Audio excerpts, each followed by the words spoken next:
નમસ્કાર વિદ્યાર્થી મિત્રો.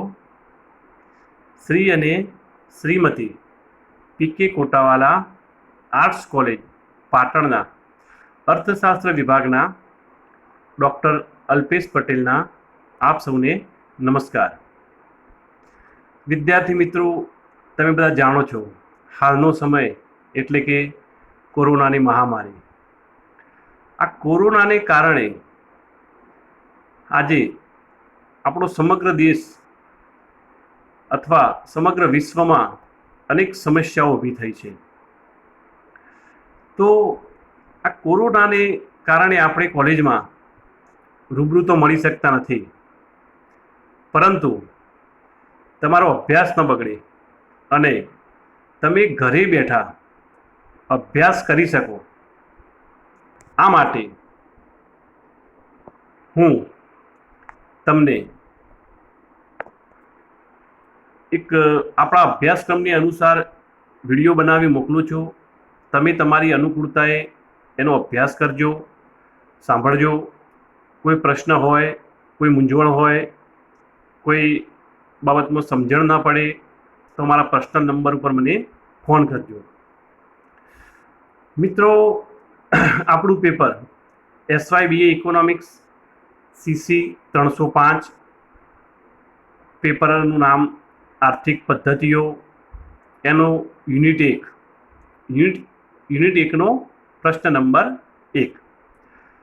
આર્થિક પદ્ધતિનો અર્થ, તેના લક્ષણો અને આર્થિક પદ્ધતિના કાર્યોની ચર્ચા કરો. તો આ પ્રશ્ન અંગે આજે હું તમને તમારી સાથે ચર્ચા કરું છું. વિદ્યાર્થી મિત્રો, BSM 1 અને 2માં આપણે એકમલક્ષી અર્થશાસ્ત્ર અને નાણું, બેન્કિંગ એ વગેરે પેપરો ભણી ચૂક્યા. હવે SY BA સેમ 3માં તમારે એકમલક્ષી અર્થશાસ્ત્ર પેપર 2, પછી ભારતની આર્થિક સમસ્યાઓ અને આર્થિક પદ્ધતિઓ, આ 3 પેપર ભણવાના છે. એમાંથી હું તમને આર્થિક પદ્ધતિઓ એ પેપર ભણાવીશ. તો આજે પહેલા પ્રશ્નની આપણે શરૂઆત કરીએ. વિદ્યાર્થી મિત્રો, આર્થિક પદ્ધતિ કોને કહેવાય? સૌ પ્રથમ તો આપણે જાણીએ છીએ કે પૃથ્વીનો ઉદ્ભવ થયો, પૃથ્વી અસ્તિત્વમાં આવી અને જ્યારે માનવી પૃથ્વી પર આવ્યો ત્યારે આદિ માનવ તરીકે માનવી ભટકતું જીવન જીવતો વનમાં, જે પશુઓનું માંસ ખાઈ, કાચું માંસ ખાઈ જીવન પસાર કરતો. પછી જેમ જેમ સમય બદલાતો ગયો, જેમ જેમ સમય વધતો ગયો, તેમ કાળક્રમે માનવી વધુ ને વધુ બુદ્ધિશાળી બનતો ગયો. આપણે જાણીએ છીએ કે અગ્નિની શોધ થઈ તો માનવી ખોરાક રાંધીને ખાતો થયો. ચક્રની શોધ થઈ તો વિવિધ સાધનોની શોધ થઈ, બળદગાડું આ તે. પછી વરાળા એન્જિનની શોધ થઈ તો એના કારણે મોટરકારો, મોટરસાયકલ, આ બધું, વિમાન બધું બન્યું. અને ધીમે ધીમે ધીમે માનવી, આપણે જાણીએ છીએ કે ઔદ્યોગિક ક્રાંતિ થઈ અને આજે માનવી મોબાઈલથી માંડી અને રોબોટના યુગમાં પ્રવેશ કરી ચૂક્યો છે.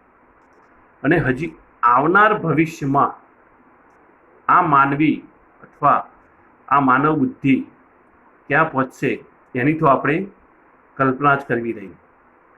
તો આર્થિક પદ્ધતિ એ સૌ પ્રથમ તો કોના માટે, કોણે અપનાવી, કોણે બનાવી? તો એના કેન્દ્રમાં કોણ રહેલું છે? માનવી. કારણ કે માનવી એ આર્થિક માનવી છે. માનવીએ પોતાની જરૂરિયાતો પૂર્ણ કરવા કોઈક ને કંઈક આર્થિક પદ્ધતિ, આર્થિક પ્રવૃત્તિ કરવી જ પડે છે. તો આર્થિક પ્રવૃત્તિ એ કોઈ પણ માનવી XYZ કરતો હોય, કોઈ કુટુંબની હોય, પરિવારની હોય, એને કહી શકાય. જ્યારે આર્થિક પદ્ધતિઓ અથવા આર્થિક પદ્ધતિ એ દેશના સંદર્ભમાં લાગુ પડે છે. આજે વિશ્વમાં ઘણા બધા દેશ આવેલા છે. દરેક દેશની આર્થિક પરિસ્થિતિ એક સરખી નથી. વિશ્વના જુદા જુદા દેશો જુદી જુદી આર્થિક સ્થિતિ ધરાવે છે. તો એના પાછળનું ઘણા બધા કારણ છે. એની આપણે એના લક્ષણો અને જ્યારે એના કાર્યોની ચર્ચા કરીએ ત્યારે જોઈએ. સૌ પ્રથમ આર્થિક પદ્ધતિ કોને કહેવાય? તો આર્થિક પદ્ધતિ સામાન્યનો અર્થ જોઈએ તો માનવી અથવા માનવ સમુદાયે કાળક્રમે બદલાતા સમય અનુસાર જીવન નિર્વાહ માટે અપનાવેલી કોઈ ચોક્કસ રીત. જીવન નિર્વાહ એ માનવીનો પાયાનો હેતુ છે. પ્રથમ ધ્યેય એ માનવી સૌ પ્રથમ જીવન ટકાવી રાખવા માટે પ્રયત્ન કરે છે. પછી ભૌતિક સુખ સગવડો આવશે. તો કોઈ ચોક્કસ રીત એટલે કે સમય બદલાય એમ રીત પણ બદલાય. માનવી અથવા માનવ સમુદાયે બદલાતા સમય અનુસાર એટલે કે જુદા જુદા સમયે જુદી જુદી રીતો અપનાવી હોય. જ્યારે માનવી ભટકતું જીવન જીવતો ત્યારે માનવીનો એક જ ઉદ્દેશ હતો, પોતાનું પેટ ભરવું, ખાવું. બરાબર. આજે માનવીના અથવા માનવ સમુદાયના ઉદ્દેશો બદલાઈ ગયા. નાણાંની શોધ થઈને આખું વિશ્વ જુદી જુદી ચીજ વસ્તુઓ, જુદી જુદી સેવાઓ, ભૌતિક સુખ સગવડો આ બધું પ્રાપ્ત થવા લાગ્યું. એટલે હાલના ઉદ્દેશ પણ બદલાઈ ગયા, પણ મુખ્ય ઉદ્દેશ માનવીનો જીવન નિર્વાહ. તો જીવન નિર્વાહ માટે માનવી જે પ્રયત્ન કરે અથવા જે રીત રસમો અપનાવે એને આર્થિક પદ્ધતિ કહીશું. આજે આર્થિક પદ્ધતિ એ સમગ્ર દેશના સંદર્ભમાં લાગુ પડે છે. બરાબર. હવે માનવી પાસે શું છે? માનવી પાસે જરૂરિયાત સંતોષવાના સાધનો કેવા છે? મર્યાદિત. સામે માનવ જરૂરિયાતો અમર્યાદિત. તો મર્યાદિત સાધનોના સંદર્ભમાં મર્યાદિત સાધનોની મર્યાદામાં રહીને માનવીએ પોતાની જરૂરિયાત સંતોષવા માટે પ્રયત્ન કરવાનો છે. કારણ કે માનવ જરૂરિયાતો તો અત્યારે અમર્યાદિત થઈ ગઈ છે. જ્યારે આદિ માનવ હતો ત્યારે તેની આટલી બધી જરૂરિયાતો હતી નહીં, પણ વર્તમાન યુગમાં માનવીની જરૂરિયાતો અમર્યાદિત છે. જ્યારે જરૂરિયાત સંતોષવાના સાધનો એ મર્યાદિત છે. આ મર્યાદિત સાધનોનો ઉપયોગ કઈ રીતે કરવો, શ્રેષ્ઠ ઉપયોગ કઈ રીતે કરવો અને સારામાં સારી સુખાકારી પ્રાપ્ત કરવી એ માનવીનો મુખ્ય ઉદ્દેશ રહેલો છે. મર્યાદિત સાધનોની મર્યાદામાં રહીને મહત્તમ સુખાકારી પ્રાપ્ત કરવી. તો એના માટે જુદી જુદી રીત અપનાવે જુદા જુદા દેશો. એટલે કે રીત એટલે કે દેશના નિયમો, દેશનું બંધારણ, કાયદાઓ આ બધું. સામ્યવાદી દેશ હોય તો એના કાયદાઓ, બંધારણ, નિયમો અલગ હોય. લોકશાહી દેશના નિયમો, બંધારણ, કાયદાઓ અલગ હોય. મિશ્ર અર્થતંત્ર વાળો દેશ હોય એટલે કે મિશ્ર અર્થતંત્ર હોય એના કાયદાઓ, બંધારણ અલગ હોય. મૂડીવાદી દેશ હોય એના કાયદાઓ, બંધારણ અલગ હોય. અહીં આપણે મુખ્ય મૂડીવાદ, સમાજવાદ, સામ્યવાદ કહીએ કે સમાજવાદ કહીએ અથવા મિશ્ર અર્થતંત્ર, આવા જુદા જુદા દેશો પોતાની જરૂરિયાતો પૂર્ણ કરવા માટે જુદા જુદા કાયદાઓ, બંધારણ અપનાવતા હોય છે. તો આ કાયદાઓના બંધનમાં રહી એનું પાલન કરી મર્યાદિત સાધનોનો મહત્તમ અથવા યોગ્ય ઇષ્ટતમ ઉપયોગ કરી માનવ સુખાકારી પ્રાપ્ત કરવા માટે કરવામાં આવતો પ્રયત્ન એટલે આર્થિક પદ્ધતિ. હવે આર્થિક પદ્ધતિની કેટલાક અર્થશાસ્ત્રીઓએ ચોક્કસ વ્યાખ્યાઓ આપી છે વિશ્વના જુદા જુદા અર્થશાસ્ત્રીઓએ. તો આપણે એનો અભ્યાસ કરીએ. તો સૌ પ્રથમ J.S. પ્રાબલા નામના અર્થશાસ્ત્રી જણાવે છે કે આર્થિક પદ્ધતિ એ એવી રીત રસમોનો સમૂહ છે કે જે તેના આંતર સંબંધો દ્વારા કોઈ આર્થિક પસંદગીને અસરકારક બનાવે છે. એટલે કે આર્થિક પદ્ધતિ એ એવી રીત રસમો એટલે કાયદા, નિયમો, બંધારણ આ બધું રીત રસમોનો સમૂહ છે કે જે તેના આંતર સંબંધો દ્વારા એટલે કે એના આંતર સંબંધો દ્વારા કોઈ આર્થિક પસંદગીને અસરકારક બનાવે છે. હવે આર્થિક પસંદગી એટલે કે માનવ સુખાકારી, માનવ સુખ સગવડો, જેને આપણે આર્થિક પસંદગી કહીશું. માનવીની જરૂરિયાતો સંતોષાવી એને આપણે આર્થિક પસંદગી કહીશું.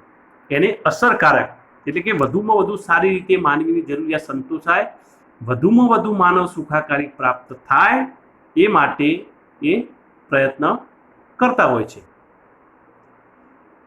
હવે બીજી એક વ્યાખ્યા છે ડબલ્યુ.જે. લુક્સ.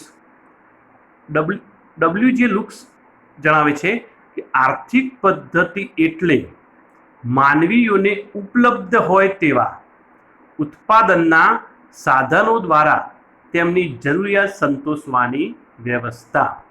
આની થોડીક ચર્ચા આપણે આગળ કરી કે આર્થિક પદ્ધતિને માનવીઓને ઉપલબ્ધ હોય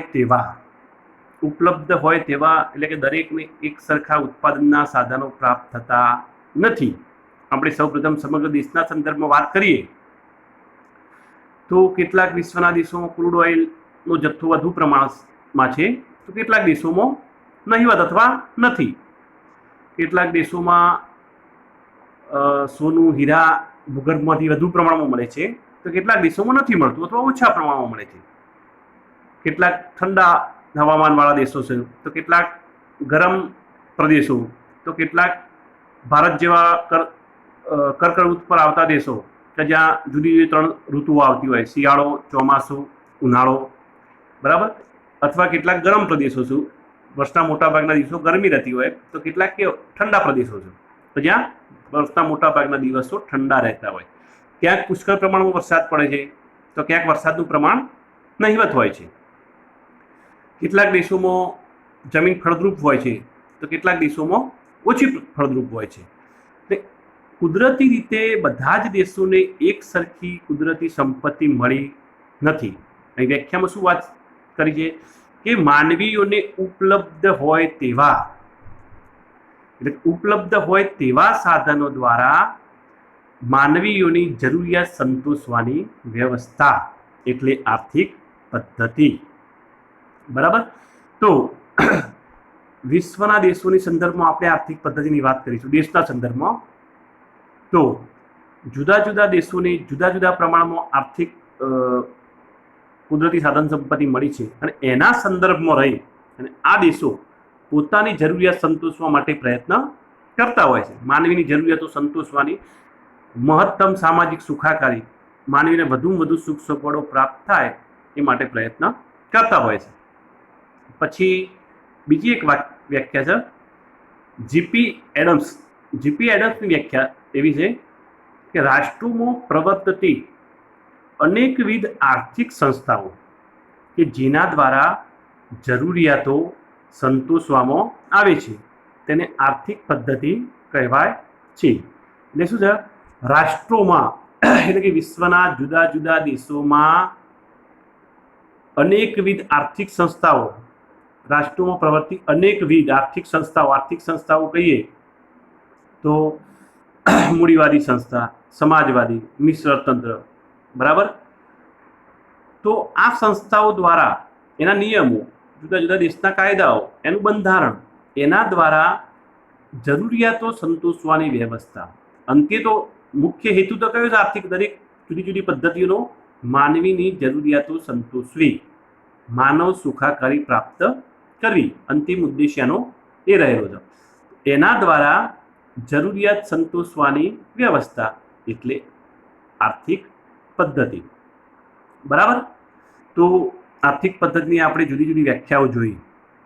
હવે આ આર્થિક પદ્ધતિઓના લક્ષણો, એની લાક્ષણિકતાઓ સૌ પ્રથમ જોઈએ તો માનવ સર્જિત પહેલું એનું લક્ષણ છે, એની લાક્ષણિકતા. માનવ સર્જિત આપણે બધા જાણીએ છીએ આર્થિક પદ્ધતિ એ કુદરતે આપેલી અથવા દરેક દેશમાં એક સમાન એવું કંઈ નથી. આર્થિક પદ્ધતિએ જુદા જુદા માનવીઓએ બનાવી છે. એટલે કે અમેરિકા જેવો દેશ હોય તો એને અનુકૂળ આર્થિક પદ્ધતિઓ બનાવી, ચીને એને અનુકૂળ બનાવી, ભારતે ભારતના અનુકૂળ બનાવી. બરાબર. તો માનવ સર્જિત એના કેન્દ્રમાં કોણ રહેલું છે? માનવી. આર્થિક પદ્ધતિના કેન્દ્રમાં માનવી રહેલું છે. માનવીઓએ બનાવી છે, માનવ વડે અને માનવથી બરાબર ચાલતી પદ્ધતિ એટલે આર્થિક પદ્ધતિ. એટલે કે એનું મુખ્ય બાબત એમાં એ રહેલી છે, મુખ્ય લાક્ષણિકતા એ માનવ સર્જિત છે અને માનવીને અનુકૂળ આવે ત્યારે એમાં પરિવર્તન આવતું હોય છે. વિશ્વમાં રાજાશાહી હતી, રાજાશાહીમાંથી ધીમે ધીમે લોકશાહી આવી, ગુલામ. વિશ્વના કેટલાક ભારત જેવા દેશો વિદેશી દેશોના ગુલામ પણ રહ્યા. બરાબર. ધીમે ધીમે વિશ્વના જુદા જુદા દેશોમાં લોકશાહી આવી, કેટલાક સામ્યવાદી દેશો, કેટલાક મિશ્ર તંત્રવાળા. એમાં મિશ્ર તંત્રની આપણે મૂડીવાદ અને સામ્યવાદની ચર્ચા કરી તો મિશ્ર તંત્રની ચર્ચા ના કરી શકાય, કારણ કે એ અપનાવેલી એક પદ્ધતિ છે. તો વિશ્વના જુદા જુદા દેશોએ પોતાને અનુકૂળ આર્થિક પદ્ધતિ બનાવી. કોણે બનાવી? તો માનવીઓએ. એના કેન્દ્રમાં કોણ રહેલું છે? માનવી. હવે બીજી બાબત, બીજી એની લાક્ષણિકતા, સમાન આર્થિક પ્રશ્નોનો ઉકેલ. કોઈ પણ આર્થિક પદ્ધતિ અને મુખ્ય ઉદ્દેશ કયો? માનવ સુખાકારી, માનવ કલ્યાણ. વધુમાં વધુ માનવ કલ્યાણ કઈ રીતે થાય, વધુમાં વધુ માનવ સુખાકારી કેવી રીતે પ્રાપ્ત થાય, એ એનો પાયાનો ઉદ્દેશ હેતુ રહેલો છે. એટલે કે મૂડીવાદી દેશ હોય, સામ્યવાદી દેશ હોય, મિશ્ર તંત્ર હોય અથવા તો કોઈ પણ દેશ હોય, એની કોઈ પણ પદ્ધતિ હોય, તેનો અંતિમ ઉદ્દેશ અથવા મુખ્ય હેતુ સમાન આર્થિક પ્રશ્નોનો ઉકેલ. આ સમાન આર્થિક પ્રશ્ન એટલે માનવ સુખાકારી, માનવ સુખ સગવડો, માનવ કલ્યાણ. તો કોઈ પણ આર્થિક પદ્ધતિ એનો અંતિમ ઉદ્દેશ તો એક જ હોય છે, માનવ કલ્યાણ. એટલે કે બધી જ આર્થિક પદ્ધતિઓનો ઉદ્દેશ સમાન આર્થિક પ્રશ્નોનો ઉકેલ છે રહેલો છે. એમાં ત્રીજી લાક્ષણિકતા જોઈએ તો સાધનોની ફાળવણી. સાધનોની ફાળવણીમાં આપણે જોઈએ તો કોઈ પણ આર્થિક પદ્ધતિ હોય એનો મુખ્ય ઉદ્દેશ ઇષ્ટતમ રીતે સાધન ફાળવણી કરવી. ઇષ્ટતમ એટલે યોગ્યમાં યોગ્ય રીતે, વધુમાં વધુ સારી રીતે કઈ રીતે સાધન ફાળવણી કરી શકાય કે દેશને મહત્તમ સામાજિક સુખાકારી પ્રાપ્ત થાય, દેશમાં લોકોને સારી સુખ સગવડો, માનવ કલ્યાણ પ્રાપ્ત થાય. તો કોઈ પણ આર્થિક પદ્ધતિનો ઉદ્દેશ, એનો હેતુ સાધનોની યોગ્ય ફાળવણી. ભારત જેવો અતિ વસ્તીવાળો દેશ હોય, ખેતી પ્રધાન, તેની મોટાભાગની સાધન ફાળવણી આપણે જાણીએ ખેતી ક્ષેત્રે હોય. ધીમે ધીમે હવે સેવા ક્ષેત્રનો અને ઉદ્યોગ ક્ષેત્રનો વિકાસ થતાં એમાં ઘટાડો થતો જાય છે. પરંતુ તેમ છતાં હજી પણ દેશની 60% પબ્લિક વસ્તી પ્રત્યક્ષ કે પરોક્ષ રીતે ખેતી ક્ષેત્રે રોજગારી મેળવે છે. આપણે બધા જાણીએ છીએ. ધીમે ધીમે એમાં પરિવર્તન આવતું જાય છે. જેમ જેમ સેવા ક્ષેત્રનો વિકાસ વધુ થશે તેમ તેમ એમાં ઘટાડો થશે. ઉદ્યોગ ક્ષેત્રનો વિકાસ પણ ખેતી ક્ષેત્રના ભારણને ઘટાડવામાં મદદરૂપ થઈ રહ્યો છે. એટલે કે સાધનોની ફાળવણી. અમેરિકા જેવા, બ્રિટન જેવા, જાપાન જેવા દેશમાં 2-5% લોકો ખેતી કરતા હોય, 2-3%, 2-5%. બાકીના બધા જ સેવા અને ઉદ્યોગ ક્ષેત્રે સંકળાયેલા હોય. ત્યારે ભારત જેવા દેશમાં હજી પણ આજના સમયે પણ 60% શ્રમ એ ખેતી ક્ષેત્રમાંથી પ્રત્યક્ષ અથવા પરોક્ષ રીતે ખેતી ક્ષેત્રમાંથી રોજગારી મેળવે છે, જ્યારે એનો રાષ્ટ્રીય આવકમાં હિસ્સો માત્ર 13-14% છે. એટલે કહેવાનો મતલબ કે વિશ્વના જુદા જુદા દેશોની સાધન ફાળવણી એમની કુદરતી ભૌગોલિક પરિસ્થિતિ, કુદરતી સાધન સંપત્તિ આને અનુરૂપ હોય છે, એની સાથે સંકળાયેલી હોય છે. હવે આપણી વાત કરીએ તો એનું બીજી એક લાક્ષણિકતા સાધન ફાળવણી પછી વસ્તુઓ અને સેવાઓના ઉત્પાદન દ્વારા પ્રાપ્તિ. આર્થિક પદ્ધતિમાં માનવી શું કરશે? આર્થિક પ્રવૃત્તિ કરશે, એટલે કે કામ કરશે. બૌદ્ધિક કામ, શારીરિક કામ, જે ક્ષેત્ર સાથે સંકળાયેલો હોય, જેવું કામ હોય એ પ્રમાણે દરેક વ્યક્તિ ઉત્પાદનમાં પોતાનો ફાળો, દેશની દરેક વ્યક્તિ બેકાર વ્યક્તિઓ સિવાય ઉત્પાદનમાં જોડાયેલી દરેક વ્યક્તિ કંઈક ને કંઈક ફાળો આપતી હોય છે, બૌદ્ધિક ફાળો હોય અથવા તો શારીરિક શ્રમ હોય. તો આ બધા જ લોકો જે કામગીરી, આર્થિક પ્રવૃત્તિ કરે છે એના દ્વારા શું થશે? ચીજવસ્તુઓ અને સેવાઓની પ્રાપ્તિ થશે. દાખલા તરીકે ખેતી ક્ષેત્રે હોય તો અનાજ, ફળ, શાકભાજી, આ બધી ચીજવસ્તુઓ, કઠોળ, આ બધી વસ્તુઓનું ઉત્પાદન થશે. ઉદ્યોગ ક્ષેત્રે સાબુ, તેલ, ટીવી, ફ્રીજ, પંખા, મોબાઈલ, મોટરસાયકલ, મોટરકાર, સિમેન્ટ, આ બધી ચીજવસ્તુઓનું ઉત્પાદન થશે. જ્યારે સેવા ક્ષેત્રે આપણે કહીએ વાહન વ્યવહાર, રેલવે, તાર ટપાલ, બેન્કિંગ, વીમો, આ બધી સેવાઓ પ્રાપ્ત થશે આપણને. એટલે દરેક વ્યક્તિ ઉત્પાદનમાં કંઈક ને કંઈક ફાળો આપતી હોય છે, બૌદ્ધિક અથવા શારીરિક. તો એના દ્વારા શું થાય? ચીજવસ્તુઓ અને સેવાઓની પ્રાપ્તિ થાય. તો આ ચીજવસ્તુ, સેવાઓ અંતિમ કોના માટે છે? માનવી માટે. કોઈ પણ ચીજવસ્તુ હોય, અનાજ હોય, ટીવી હોય, ફ્રીજ હોય, મોટરસાયકલ હોય, એ કોનો ઉપયોગ કરશે? માનવી. અને સેવાઓ, એનો ઉપયોગ પણ કોના માટે છે? માનવી માટે. તો આર્થિક પ્રવૃત્તિ દ્વારા, સાધન ફાળવણી દ્વારા માનવી શું કરશે? ચીજવસ્તુઓ અને સેવાઓની પ્રાપ્તિ, જે માનવીના ઉપયોગ માટે રહેલી છે. પછી એનું પાંચમું લક્ષણ અને છેલ્લું લક્ષણ છે મહત્તમ સામાજિક સુખાકારી. આપણે અગાઉ પણ ચર્ચા કરી આ મુદ્દાની કે કોઈ પણ આર્થિક પદ્ધતિ હોય, મૂડીવાદ, સમાજવાદ, મિશ્રતંત્ર, કોઈ પણ આર્થિક પદ્ધતિ હોય, એનો અંતિમ ઉદ્દેશ, એનો અંતિમ હેતુ, એનો પાયાનો હેતુ અથવા તો અંતિમ હેતુ શું હોય છે? મહત્તમ સામાજિક સુખાકારી. વધુમાં વધુ માનવ કલ્યાણ. કે વધુમાં વધુ માનવીનું કલ્યાણ કઈ રીતે થાય, વધુમાં વધુ માનવ સુખાકારી કઈ રીતે પ્રાપ્ત થાય, એ આર્થિક પદ્ધતિનો અંતિમ ઉદ્દેશ્ય રહેલો. મુખ્ય અને અંતિમ એટલે કે મુખ્ય એનું હાર્દ આર્થિક પદ્ધતિનો મુખ્ય કે આર્થિક પદ્ધતિ દ્વારા સાધ્ય, જેને કહીએ કે આર્થિક પદ્ધતિ સાધન છે, તો સાધ્ય શું છે? મહત્તમ સામાજિક સુખાકારી. શું સાધ્ય કરવાનું છે? શું પ્રાપ્ત કરવાનું છે? મહત્તમ સામાજિક સુખાકારી. બરાબર. એટલે કે આ બધા આપણે જોયા છે આર્થિક પદ્ધતિના લક્ષણો હતા. હવે એના કાર્યો, આર્થિક પદ્ધતિ કઈ કામગીરી બજાવે છે, તો કયા કાર્યો એના રહેલા છે? મૂડીવાદી આર્થિક પદ્ધતિ હોય, સમાજવાદી હોય, મિશ્ર તંત્રવાળો દેશ હોય, આ દરેકના કાર્યો એક સરખા, મોટાભાગે એક સરખા, દરેકના એક સરખા કાર્યો બજાવે છે. એમાં કોઈ તફાવત રહેલો હોતો નથી. એની પ્રાપ્ત કરવાની રીત, નિયમો, કાયદાઓ, બંધારણ, આ બધું જુદું જુદું હોય, બાકી એના કાર્યો એક સમાન જ હોય.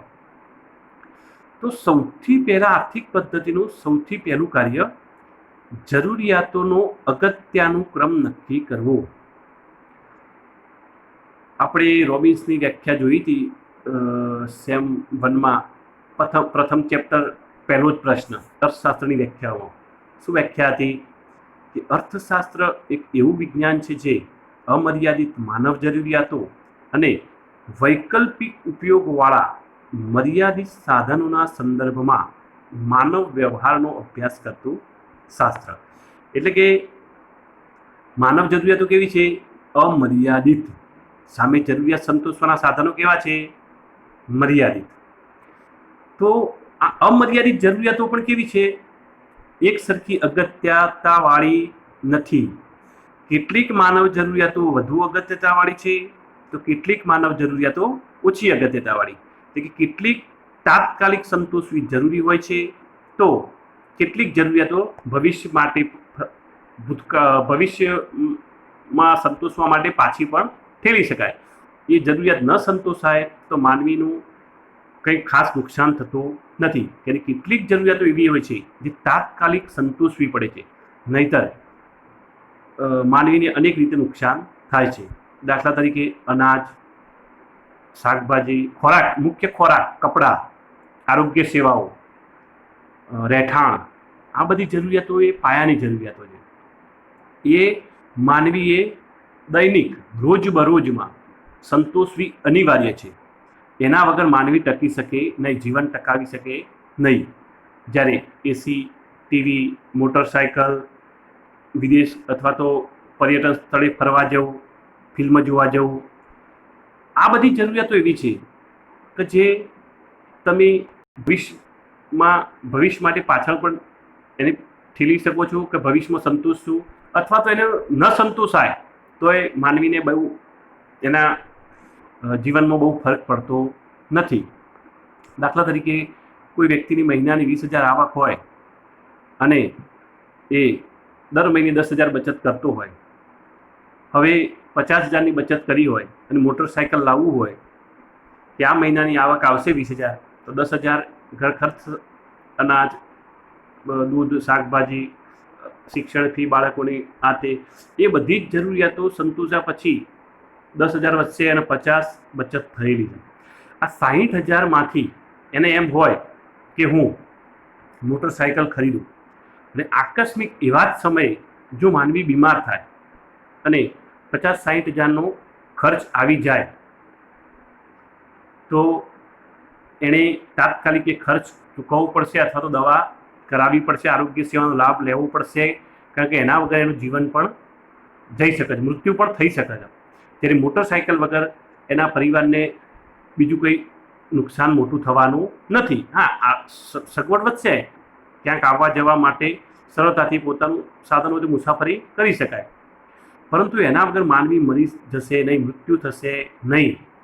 પરંતુ જો યોગ્ય સમયે આરોગ્ય સેવાનો લાભ ન લીધો, દવા ન લીધી, તો માનવીએ જીવન પણ ગુમાવવું પડી શકે છે. એટલે અહીં અગત્યની જરૂરિયાત કઈ થઈ? સ્વાસ્થ્ય સેવા, દવા. મોટરસાયકલ એ જરૂરિયાત ઓછી અગત્યતાવાળી હતી, તેને ભવિષ્ય પાછળ પણ ઠેલી શકાય, ભવિષ્યમાં પણ સંતોષી શકાય. એમ ટીવી, ફ્રીજ, મોટર કાર, મકાન, આ બધી જરૂરિયાતો એવી છે કે જે ઓછી અગત્યતાવાળી અથવા તો ભવિષ્યમાં એ સંતોષો તો ચાલી શકે. જ્યારે અનાજ, દૂધ, શાકભાજી, કઠોળ અથવા તો ખોરાક, કપડાં, રહેવા માટે યોગ્ય મકાન, આરોગ્ય સેવાઓ, શિક્ષણ, આ બધી જરૂરિયાતો અગત્યની છે કે જે માનવીએ તાત્કાલિક સંતોષવી પડતી હોય છે. તો દરેક આર્થિક પદ્ધતિનું મુખ્ય કાર્ય એ જરૂરિયાતોનો અગત્યાનુક્રમ નક્કી કરવો. હવે બીજું કાર્ય છે એનું સાધનોની બુદ્ધિયુક્ત ફાળવણી. કોઈ પણ આર્થિક પદ્ધતિમાં સાધનોની બુદ્ધિયુક્ત ફાળવણી એનું કાર્ય છે કે સૌથી પહેલા સાધન ક્યાં ફાળવવાના? તો જ્યાં સૌથી વધુ જરૂરિયાત રહેલી હોય ત્યાં. પછી ઓછી અગત્યતાવાળી જરૂરિયાત સંતોષવા પાછળ. દાખલા તરીકે ભારત જેવા દેશમાં વધુ વસ્તી અને ખેતીનું પ્રાધાન્ય હોય તો આઝાદી પછી આપણી મોટાભાગના લોકો ખેતી પાછળ સંકળાયેલા હતા. તો આપણી પ્રથમ અથવા તો ત્રીજી પંચવર્ષીય યોજનામાં હરિયાળી ક્રાંતિ માટે મોટાભાગે ખેતી પાછળ બહુ ધ્યાન આપવામાં આવ્યું હતું. પહેલી પંચવર્ષીય યોજનામાં ખેતી પાછળ, બીજામાં મોટા અને ભારે ઉદ્યોગો પાછળ, કારણ કે સ્વાવલંબન પ્રાપ્ત કરવું હતું, ચીજ વસ્તુઓની લોકોને સરળતાથી પ્રાપ્તિ થાય, દેશમાં ચીજ વસ્તુ સેવાઓનું ઉત્પાદન થાય, એ માટે. પાછી ત્રીજી ચોથી પંચવર્ષીય યોજનામાં હરિયાળી ક્રાંતિ પાછળ, ખેતી પાછળ સરકારે ધ્યાન આપ્યું. કેમ કે આપણે અનાજમાં સ્વાવલંબન ધરાવતા નહોતા, વિદેશ પર આધાર રાખવો પડતો હતો આપણે. એટલે દેશની વસ્તી ધ્યાનમાં રાખી અને ખેતી ક્ષેત્રનો જો વિકાસ થાય, વધુ ઉત્પાદન થાય, તો વિદેશના દેશો પર આપણે અનાજની બાબતમાં આધાર રાખવો પડે નહીં, એમાં આપણે સ્વાવલંબન પ્રાપ્ત કરી શકીએ. આમ કોઈ પણ દેશ સાધનોની ફાળવણી ત્યાં વધુ કરશે જ્યાં અગત્યતા વધુ હોય. એટલે આર્થિક પદ્ધતિનો ઉદ્દેશ, એનું કાર્ય કયું છે? કે સાધનોની બુદ્ધિયુક્ત ફાળવણી. બુદ્ધિયુક્ત ફાળવણી એટલે કે જ્યાં અગત્યતા હોય, જ્યાં વધુ જરૂરિયાત હોય, ત્યાં વધુ સાધન ફાળવવા, પહેલાં ફાળવવા. જ્યાં ઓછી જરૂરિયાત હોય ત્યાં પછી ફાળવવા અથવા તો ઓછા ફાળવવા. પછી ત્રીજું એનું ઉત્પાદનની વહેંચણી. એનું ત્રીજું કાર્ય છે આર્થિક પદ્ધતિનું ઉત્પાદનની વહેંચણી. ઉત્પાદન થયા પછી એની વહેંચણી. ઉત્પાદનમાં ઉત્પાદનના સાધનોએ જે પ્રમાણે ફાળો આપ્યો હોય એ પ્રમાણે ઉત્પાદનના સાધનો વચ્ચે ઉત્પાદનની વહેંચણી કરવામાં આવતી હોય છે. જેમ કે ભૂમિને ભાડું, જમીન એટલે ભૂમિને ભાડું, શ્રમને વેતન, મૂડીને વ્યાજ અને નિયોજકને નફો. એ રીતે ઉત્પાદનના ચારેય સાધનોને એમના ઉત્પાદનમાં આપેલા ફાળા અનુસાર એમની ઉત્પાદનની એટલે કે આવકની વહેંચણી કરવામાં આવતી હોય છે. આ આર્થિક પદ્ધતિનું એક મહત્વનું કાર્ય છે, ઉત્પાદનની વહેંચણી કરવી. પછી બીજું, ક્યાં ઉત્પાદન કરવું. હવે ક્યાં ઉત્પાદન કરવું એ પણ મહત્વનો પ્રશ્ન છે કે દાખલા તરીકે કોઈ પ્રદૂષણ ફેલાવતો ઉદ્યોગ હોય, વધુ પ્રદૂષણ, તો શહેરની નજીક સ્થાપી શકાય નહીં. કેમ કે એનાથી સમાજને પ્રસાર ગેરલાભ એટલે કે બાહ્ય અસરો, બાહ્ય ગેરલાભ ઘણા બધા થતા હોય છે. એટલે કે એવા ઉદ્યોગો અંતરિયાળ વિસ્તારમાં અથવા તો બંજર જમીન હોય, જ્યાં આજુબાજુ ગામ ન હોય, શહેર ના હોય, એવા વિસ્તારમાં સ્થાપી શકાય. જ્યારે ઓછા પ્રદૂષણવાળા અથવા તો અગત્યના ઉદ્યોગો ક્યાં સ્થાપવા? શહેરની નજીક, બરાબર, અથવા તો મોટા હાઈવે પર, ધોરીમાર્ગો પર, જ્યાં સરળતાથી વાહન વ્યવહાર, કાચો માલ, તૈયાર માલનું પરિવહન, વીજળી, પાણી, આ બધી સગવડો સરળતાથી મળતી હોય, ઓછા ખર્ચે ઉત્પાદન થતું હોય. આમાં પાછું મહત્વનું કયું? ઉત્પાદન કરવું પણ ઓછા ખર્ચે. જ્યાં ઓછા ખર્ચે ઉત્પાદન થતું હોય, કે કાચો માલ નજીકથી આવતો હોય. હવે કાચો માલ બહુ દૂર દૂરથી આવતો હોય તો પણ વાહન વ્યવહાર ખર્ચ વધી જાય.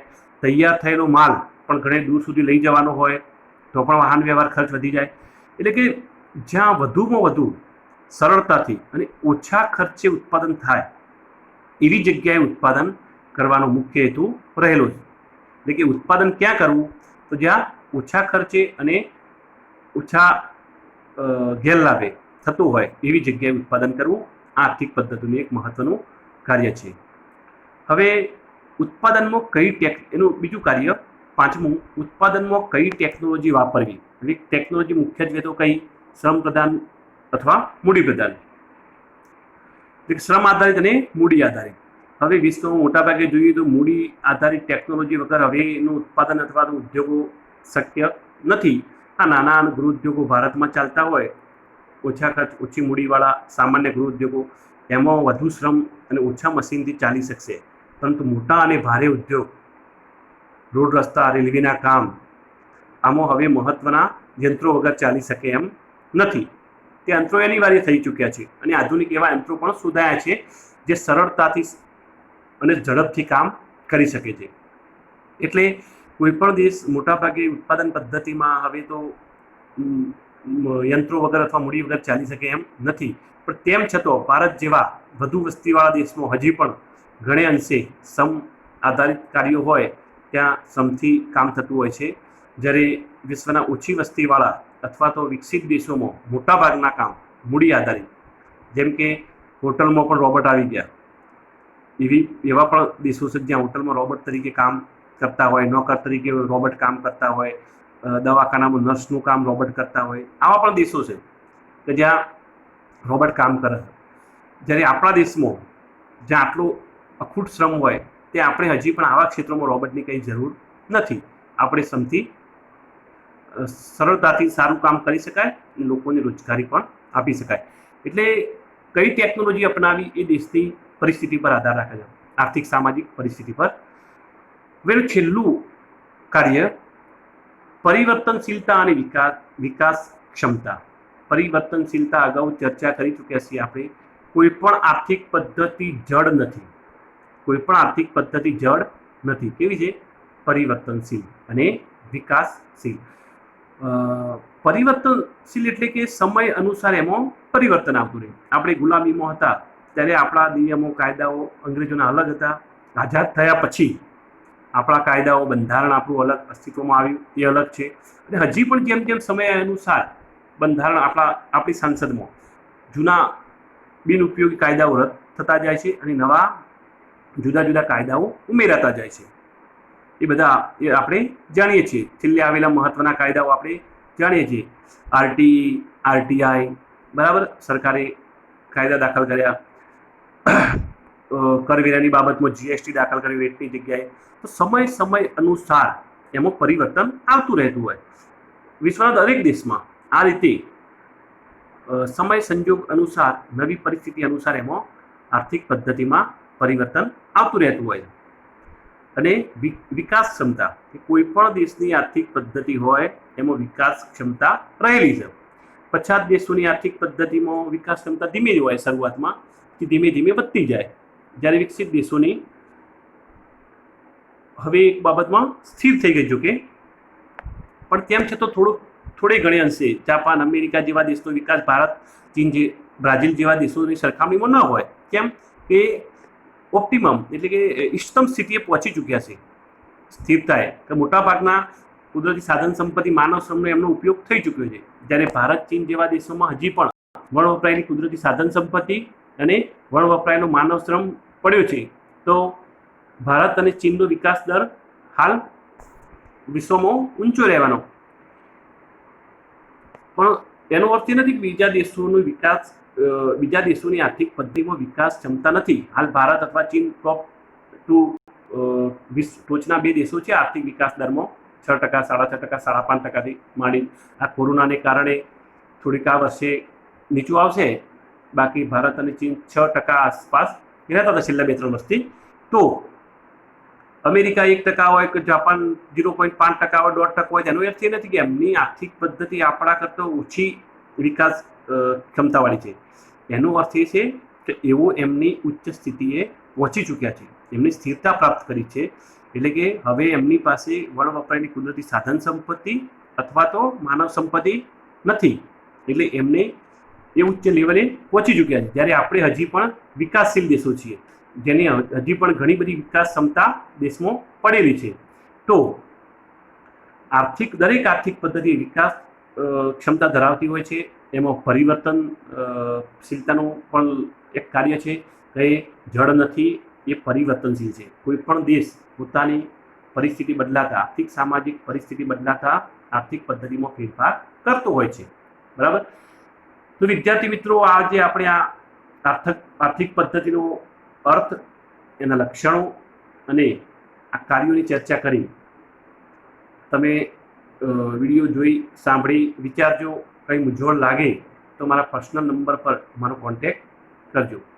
તો નમસ્કાર વિદ્યાર્થી મિત્રો, હવે બીજા વિડીયો સાથે ફરીથી મળીશું. નમસ્કાર.